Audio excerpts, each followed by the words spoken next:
Hello दोस्तों, मैं आप सभी का स्वागत करता हूं आपके अपने यूट्यूब चैनल रैम्बो बाबा कंपटीशन में। तो कैसे हैं आप लोग? आशा करता हूं बढ़िया होंगे, मस्त होंगे, ज़बरदस्त होंगे। तो हम क्या पढ़ रहे हैं? हम पढ़ रहे हैं यूपी पुलिस एसआई 2025 के लिए मूल विधि। और मूल विधि में हम पढ़ रहे हैं पर्यावरण संरक्षण अधिनियम 1986 को हम पढ़ रहे हैं, जिसमें हमने कल देखा था उसका जो इतिहास वगैरह के, क्यों उसको लाया गया, कब लाया गया, 1986 को ही क्यों लाया गया, क्या ज़रूरत थी। फिर हमने उसके जो इम्पोर्टेंट फैक्ट थे वो देखे और हमने क्या देखा था कि हम परिभाषा धारा 2 पढ़ने लगे थे। धारा 2 में परिभाषा हम पढ़ चुके थे, पर्यावरण की परिभाषा पढ़ चुके थे और जो पर्यावरण प्रदूषक होते हैं उनकी परिभाषा पढ़ चुके थे, शायद यहाँ तक हम पढ़ चुके थे। इससे आगे हमको क्या करना था? पढ़ना था। तो चलिए बिना किसी देरी के हम स्टार्ट करते हैं, उससे आगे पढ़ते हैं। हम पर्यावरण 2 खा तक हम पढ़ चुके थे, है ना? हाँ, अब हम आगे पढ़ते हैं। चलिए धारा 2C, धारा 2 गा, क्यों कौन सी धारा? धारा 2C या क्या कह सकते हैं, गा, 2C या गा। धारा 2C या गा में किसकी परिभाषा है? तो गा में है पर्यावरण प्रदूषण की परिभाषा। किसकी? पर्यावरण प्रदूषण, इन्वायरमेंट पॉल्यूशन। किसकी? इन्वायरमेंट पॉल्यूशन की परिभाषा है। किसकी? इन्वायरमेंट। लिखना चाहो लिख लो, ये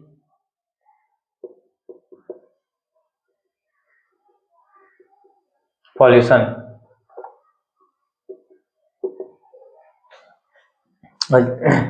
ये क्या, TION, पॉल्यूशन। ठीक है, इन्वायरमेंट पॉल्यूशन। ठीक है, तो ये है वही हमारा क्या, किसकी? पर्यावरण प्रदूषण की परिभाषा। अब पर्यावरण प्रदूषण की परिभाषा में क्या कहा गया? हमने कल पढ़ा था कि पर्यावरण प्रदूषक पढ़ा था। क्या पढ़ा था? पर्यावरण प्रदूषक। अब जब पर्यावरण में पर्यावरण प्रदूषकों की संख्या क्या हो जाएगी? अधिक हो जाएगी, तो उसी को क्या कहेंगे? हम पर्यावरण प्रदूषण कहेंगे। क्या कहेंगे? पर्यावरण प्रदूषण कहेंगे। तो यही इसमें लिखना है कि पर्यावरण प्रदूषकों की उपस्थिति या पर्यावरण प्रदूषकों की पर्यावरण में उपस्थिति ही क्या कहलाती है? पर्यावरण प्रदूषण कहलाती है। तो क्या पर्यावरण लिख सकते? पर्यावरण में लिख सकते, पर्यावरण में पर्यावरण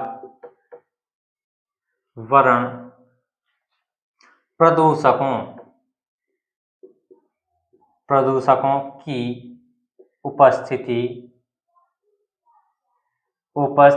ही क्या कहलाती है? उपस्थिति ही क्या कहलाती है? पर्यावरण प्रदूषण कहलाती है। क्या कहलाती है? पर्यावरण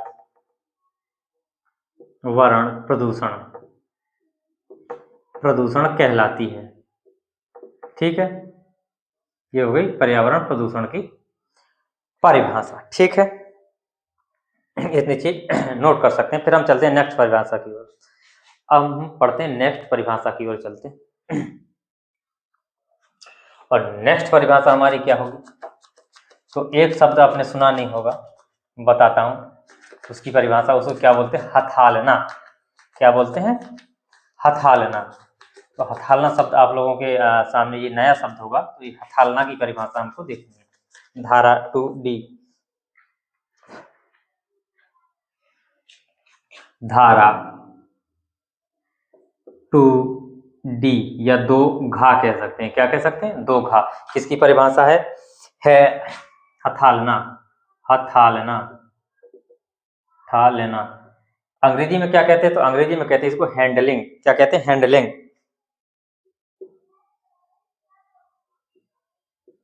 किसी चीज को हैंडल करना, हैंडलिंग क्या कहलाता है? हथालना कहलाता है। अब कैसे इसको समझेंगे कि हमने कोई भी उत्पाद बना है, कोई भी पदार्थ है, जैसे कोई भी पदार्थ है, क्या क्या चीज आती है उस हथालना के अंतर्गत? कोई एक मान लो ये क्या पदार्थ है, ठीक है, तो इसका क्या होगा? यदि कि इस पदार्थ को क्या बनाया जाएगा, तो क्या इसका विनिर्माण करना, क्या विनिर्माण, विनिर्माण, क्या विनिर्माण, क्या विनिर्माण विनिर्माण किसके अंतर्गत आएगा? इसके हथालना के आएगा। किसी पदार्थ का क्या करना? विनिर्माण करना। अब विनिर्माण होने के बाद उसका क्या? पैकेजिंग करना। तो उसकी पैकेजिंग करना भी क्या था? पैकेजिंग भी किसके अंतर्गत आता है? हथालना के अंतर्गत आता है। यदि उसका क्या करना है? भंडारण कर रहे हैं। क्या कर रहे हैं? भंडारण। तो ये भी किसके अंतर्गत? हथालना के अंतर्गत है। और क्या कर सकते हैं हम? उसका हम उपयोग भी करेंगे। क्या करेंगे? उपयोग। उसको हम क्रय विक्रय भी करेंगे। क्या? क्रय विक्रय, बेचना, क्रय विक्रय, ये भी किसके अंतर्गत आता है? इसको क्या कहते हैं? बेचना, खरीदना। ठीक है, तो ये भी किसके अंतर्गत आता है? या इसको और क्या शब्द? विनिवेश शब्द भी कहते हैं। क्या कहते हैं? विनिवेश। विनिवेश शब्द भी बोल देते हैं। क्या कहते हैं? विनिवेश कर देते हैं। अब इसका स्थानांतरण भी हो सकता है, एक जगह से दूसरी जगह स्थानांतरण। स्थानांतरण भी, तो ये भी क्या होता है? ये भी किसके अंतर्गत आता है? इसी के अंतर्गत आता है। इसका क्या? परिवहन। अगर परिवहन साधन, परिवहन तो आएगा। अब यदि इसके में कोई बदलाव है, तो इसमें बदलाव कर रहे हैं, तो वो भी किसके अंतर्गत आएगा? इसी के अंतर्गत आएगा।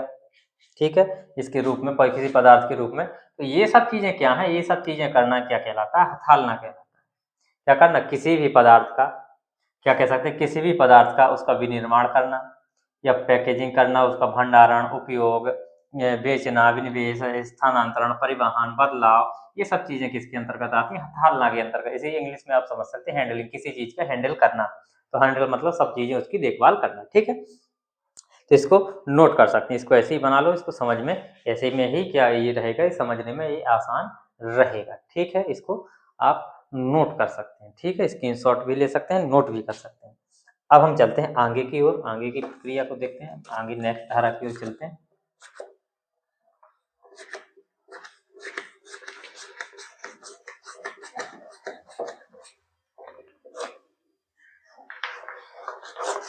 नेक्स्ट धारा है हमारी 2E। 2E में किसकी परिभाषा है? तो 2E में है परिसंकटमय पदार्थ की परिभाषा। कैसा पदार्थ? परिसंकटमय पदार्थ। तो जो पदार्थ क्या कर रहा हो, किसी भी कोई भी पदार्थ जो क्या कर रहा हो, किसी को नुकसान पहुंचा रहा हो, उसको वो कैसा होगा? परिसंकटमय पदार्थ होगा। ठीक है, धारा 2E का अंगा, 2 अंगा। ठीक है, इसमें क्या है? परिसंकटमय पदार्थ, परिसंकटमय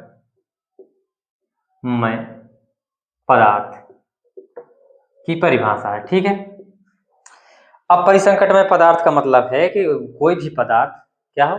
कोई भी पदार्थ जो उसका जो क्या हो, उसका भौतिक रूप या जो रासायनिक रूप है, वो क्या कर रहा हो? किसी चीज को क्या कर रहा हो? खराब कर रहा हो। क्या कर रहा हो? किसी चीज को क्या कर रहा हो? नुकसान पहुंचा रहा हो। उसका जो भौतिक परिवर्तन है या रासायनिक परिवर्तन है, वो क्या कर रहा हो? किसी को नुकसान पहुंचा सकता है उसका। वैसे पदार्थ का वो क्या होगा? परिसंकटमय पदार्थ होगा। क्या होगा? परिसंकटमय, मतलब जिससे हमें समस्या उत्पन्न हो सके, वो क्या होगा? परिसंकटमय पदार्थ होगा। वह परिसंकटमय पदार्थ किसी मानव को भी पहुंचा सकता है नुकसान, किसी जानवर को भी पहुंचा सकता है, पेड़ पौधों को भी पहुंचा सकता है, पर्यावरण को भी नुकसान, किसी भी चीज को पहुंचा सकता है। ठीक है, तो इसमें लिख सकते हैं कि ऐसा कोई पदार्थ, ऐसा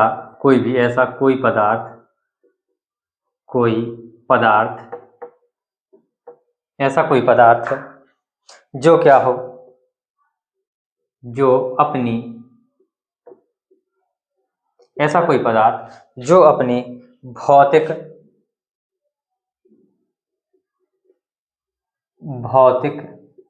या रासायनिक,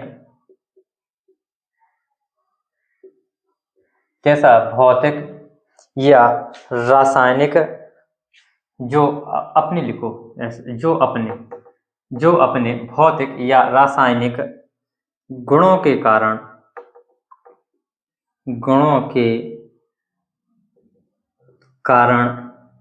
क्या कर रहा हो? नुकसान पहुंचा सकता है। गुणों के कारण क्या कर सकता है? नुकसान पहुंचा सकता है। पहुंचा सकता है। अब नुकसान पहुंचा सकता है तो किस किस को नुकसान पहुंचा सकता है? किसी मानव को भी, किसी भी मानव को, किसी भी मानव को, ठीक है, मानव को भी नुकसान पहुंचा सकता है, प्राणियों को,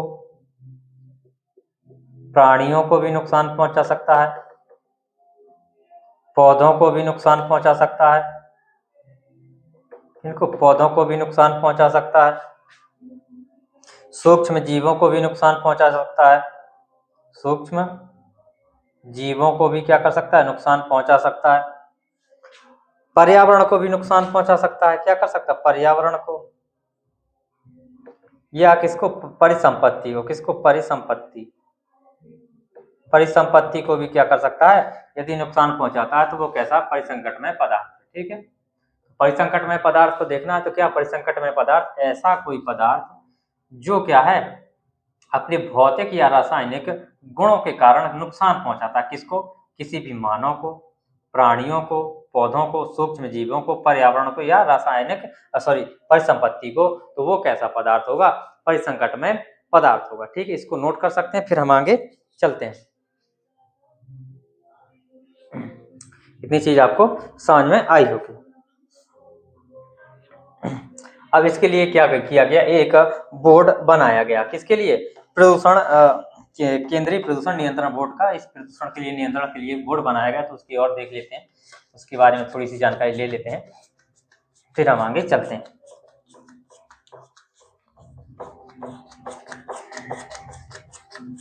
तो देखते हैं, हेडिंग वो बढ़िया बना के लिख लीजिए। क्या लिखना है? केंद्रीय प्रदूषण नियंत्रण बोर्ड, केंद्रीय प्रदूषण, केंद्रीय प्रदूषण नियंत्रण, केंद्रीय प्रदूषण नियंत्रण बोर्ड। क्या? केंद्रीय प्रदूषण नियंत्रण बोर्ड लिख सकते हैं। इसको अगर लिखना अंग्रेजी में लिखें तो क्या लिख सकते हैं? Central pollution control board. तो लिखो सेंट्रल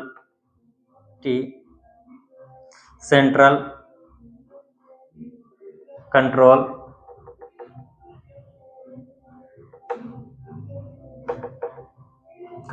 बोर्ड, सेंट्रल कंट्रोल, ठीक है। पॉल्यूशन छोड़िए, central pollution, CONTROL, control,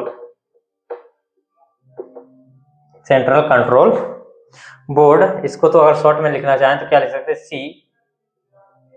CPCB लिख सकते हैं इसको। क्या शॉर्ट में अगर लिखना चाहें? CPCB, ठीक है। तो अब इसकी क्या है? इसकी स्थापना कब हुई? तो देखें तो स्थापना इसकी स्थापना हुई 1974 में। कब हुई? 1974 में। ये किस मंत्रालय में है? मंत्रालय इसका कौन सा है? मंत्रालय, इसका मंत्रालय कौन सा है? इसके अंतर्गत क्या क्या आता है? तो ये क्या? पर्यावरण, क्या क्या आता है? पर्यावरण, वन और जलवायु, पर्यावरण, वन और जलवायु परिवर्तन मंत्रालय, परिवर्तन मंत्रालय, क्या? जलवायु परिवर्तन मंत्रालय है, ठीक है। ये कार्य क्या करता है? ये क्या करता है? या इसकी विशेषता क्या है? इसकी विशेषता देख सकते हैं। इसकी विशेषता क्या है? इसकी विशेषता देखेंगे तो ये क्या है? ये किसकी? पॉल्यूशन कंट्रोल के लिए क्या है? ये करने वाली ये सबसे बड़ी संस्था है। क्या? ये किसकी? प्रदूषण नियंत्रण करने वाली ये क्या?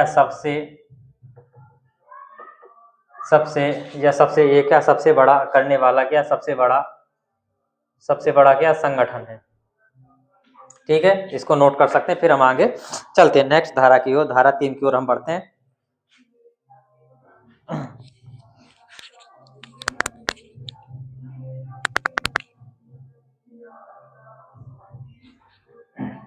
हम चलते हैं धारा 3 की ओर, ठीक है। तो धारा 3 में हम देखेंगे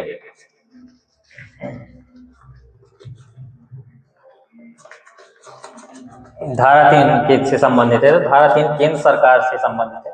केंद्र सरकार के नियम बनाने की शक्तियों से संबंधित है। किससे? केंद्र सरकार के नियम बनाने के बारे में ये बात करती है। तो धारा 3 केंद्र सरकार की शक्तियों के बारे में। किसके? धारा 3 किसकी? केंद्र सरकार की। केंद्र सरकार की शक्तियों के बारे में। शक्तियों के बारे में, ठीक है।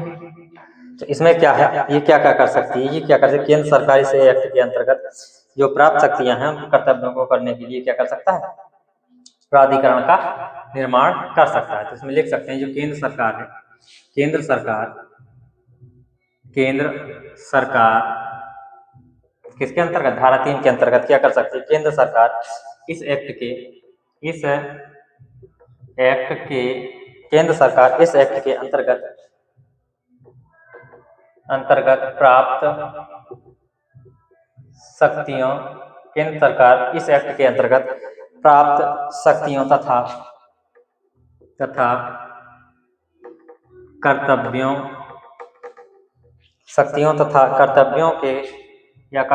को करने के लिए क्या कर सकता है? वो करने के लिए वो क्या प्राधिकरण बना सकता है? क्या प्राधिकरण, जिसे हम क्या बोलते हैं? ट्रिब्यूनल की स्थापना कर सकता है। ट्रिब्यूनल, प्राधिकरण की स्थापना कर सकता है। ये लिखा हुआ है, ठीक है, धारा, ठीक है। कैसे ट्रिब्यूनल की जैसे इंपॉर्टेंट है, जैसे देख सकते हैं हम एनजीटी एक है, क्या एनजीटी एक क्या ट्रिब्यूनल है, एक संस्था है, क्या है? एक प्राधिकरण है। तो इसका फुल फॉर्म क्या होता है? National green tribunal. क्या होता है? नेशनल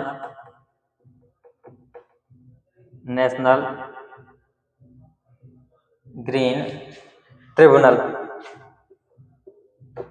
BUNAL,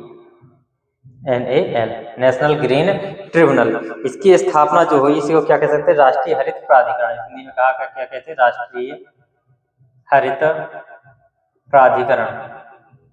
प्राधिकरण। तो इसकी स्थापना जो हुई है वो कब हुई थी? 2000 में। कब? सॉरी 2010 में। और इसी के अंतर्गत किसके? धारा 3 के अंतर्गत इसकी स्थापना की गई थी। किसके अंतर्गत इसकी स्थापना? किसकी? धारा 3 के अंतर्गत। किसकी? धारा 3 के अंतर्गत ही क्या की गई थी? इसकी स्थापना, इसकी एनजीटी की स्थापना की। इसी तरह के प्राधिकरण बनाने की इसकी शक्ति, ठीक है। इतना नोट करिए, फिर हम आगे चलते हैं।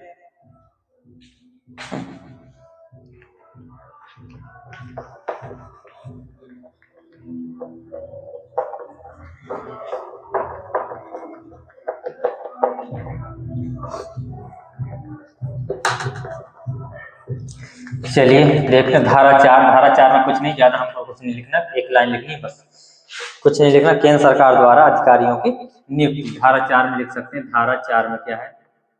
धारा 4 में केंद्र सरकार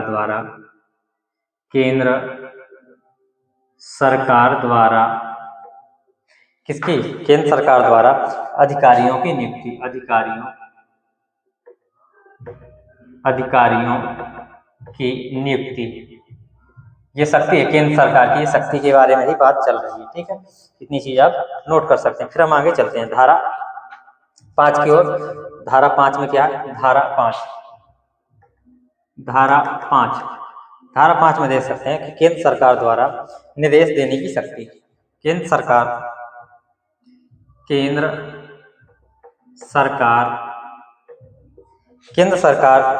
द्वारा या केंद्र सरकार द्वारा निर्देश का मतलब आदेश देने की शक्ति। तो इसमें जो सेंट्रल गवर्नमेंट है वो क्या कर सकते हैं? किसी भी व्यक्ति को क्या कर सकती है? किसी भी व्यक्ति को या किसी भी क्या अधिकारी को अधिकारी को क्या कर सकती है, वो आदेश दे सकती है। क्या दे सकती है, आदेश दे सकती है, निर्देश दे सकती है। कैसे, जो भी आदेश देगा वो क्या होगा, बाध्यकारी होगा, उसको मानना होगा। क्या होगा, जो भी केंद्र सरकार यदि आदेश देती है तो वो क्या होगा, बाध्यकारी होगा। तो इनको क्या कर सकती है, ये निर्देश दे सकती है, निर्देश दे सकती है। और जो निर्देश होगा, जो निर्देश, निर्देश नहीं, जो निर्देश है, निर्देश वो क्या होगा, कैसा होगा, बाध्यकारी होगा, मतलब मानना होगा, बाध्यकारी होगा, बाध्यकारी होगा, जबरदस्ती मानना होगा। ठीक है, इतनी चीज आप नोट कर सकते हैं। ठीक है, फिर देखते हैं इससे कि जो निर्देश होगा वो किससे संबंधित जारी होगा, किसके विषय में दिया जाएगा निर्देश, किस संबंध में दिया जा सकता है। तो निर्देश देख सकते हैं किस संबंध में दिया जा सकता है, इसको नोट कर लो। फिर हम 5 में, धारा 5 में ही है तो उसको समझ लेते हैं कि निर्देश किस किस संबंध में दिया जा सकता है। ठीक है, किस प्रकार से दिया जा सकता है, उसी प्रकार से हम समझते हैं कैसे निर्देश किस से संबंधित होंगे। देखो, निर्देश किससे क्या होंगे, संबंधित होंगे, किससे संबंधित होंगे, निर्देश किससे संबंधित होंगे। तो निर्देश जो होंगे, जो किससे संबंधित है, किससे संबंधित हो सकते हैं, ये क्या, उद्योगों, जैसे उद्योगों में जो प्रोसेस है, जो प्रक्रिया है, उद्योगों में से जो प्रदूषण हो रहा है उससे दे सकते हैं, उद्योगों से, या उद्योगों के प्रदूषण के लिए, उद्योगों से प्रदूषण के लिए जो प्रदूषण हो रहा है, तो या क्या लिख सकते हो, उद्योगों से लिख सकते हो, उद्योगों से प्रदूषण हो रहा है, तो क्या, कैसे दे सकते हो, या यदि क्या उद्योगों से प्रदूषण हो रहा है तो कैसे, उद्योग को क्या करने के लिए, बंद करने के लिए क्या कर सकते हैं, उद्योग को बंद करने के लिए, बंद करने का आदेश भी दिया जा सकता है, या किसके लिए, उसको नियंत्रण करने के लिए, या उसको नियंत्रित करने का, ठीक है, नियंत्रण करने का आदेश दिया जा सकता है। अब जैसे बिजली या पानी या अन्य सेवा है, क्या, जैसे क्या, बिजली पानी या क्या अन्य सेवा है, तो उसमें भी क्या दिया जा सकता है, इसी के लिए, किसके लिए, या तो बंद करने के लिए, या क्या, नियंत्रित करने के लिए। ठीक है, इतनी चीज आप नोट कर सकते हैं। फिर हम आगे चलते हैं।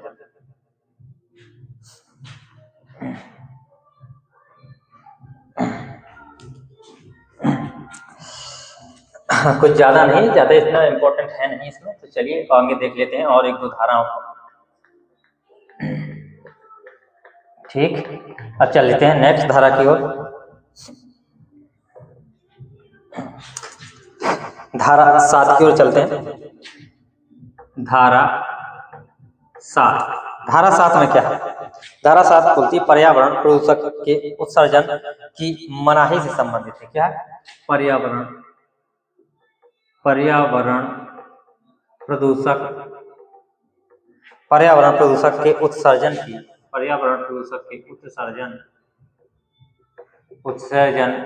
की मनाही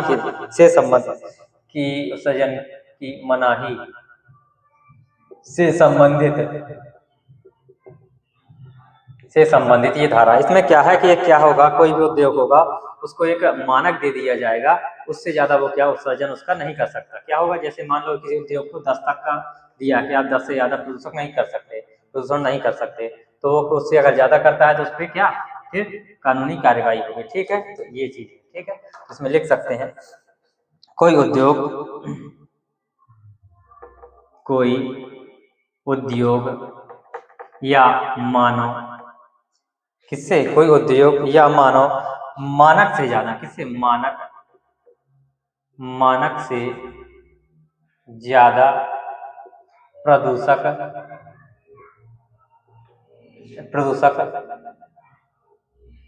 मानक से ज्यादा प्रदूषक का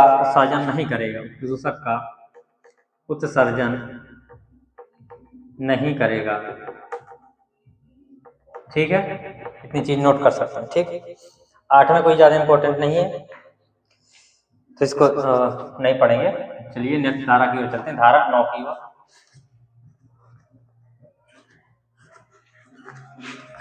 धारा 9 को देखते हैं।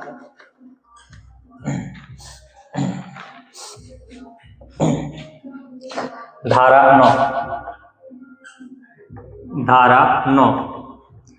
9 में क्या है?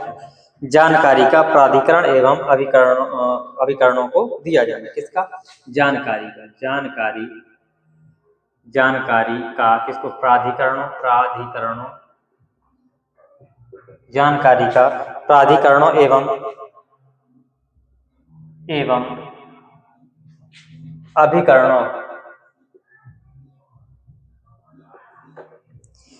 अभिकरणों को दिया जाना। कोई भी जानकारी होती है तो अभिकरणों, प्राधिकरण मतलब जो प्राप्त ट्रिब्यूनल है, तो अभिकरण मतलब जो एजेंसी होती है, क्या? जो भी एजेंसी होती हैं, कंपनी होती हैं, उन्हीं की बात चल रही है, तो उनको जानकारी का दिया जाना। ठीक है, तो किसी भी अगर कोई घटना होती है, क्या होता है, कोई भी घटना घटती है तो किसी घटना की जानकारी, किसी घटना की जानकारी क्या? या तो फैक्ट्री या उसके जो मालिक होंगे, क्या होंगे? फैक्ट्री या किसी घटना की जानकारी फैक्ट्री के मालिक या लिख सकते हैं, या किसको? जो भार साधक व्यक्ति होगा, मालिक या भार साधक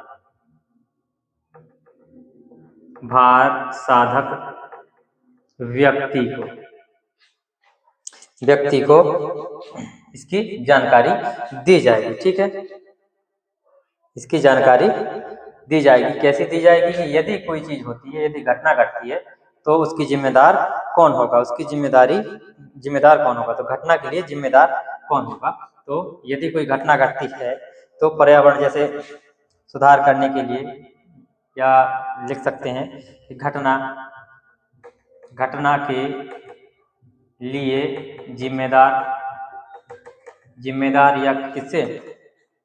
पर्यावरण सुधार करने के लिए। किसके लिए? पर्यावरण सुधार करने के लिए। ठीक है, ये चीजें कर सकते हैं। इतनी चीज आप नोट कर सकते हैं, बाकी की चीजों को हम नेक्स्ट क्लास में देखेंगे। थैंक यू दोस्तों, मिलते हैं नेक्स्ट क्लास में।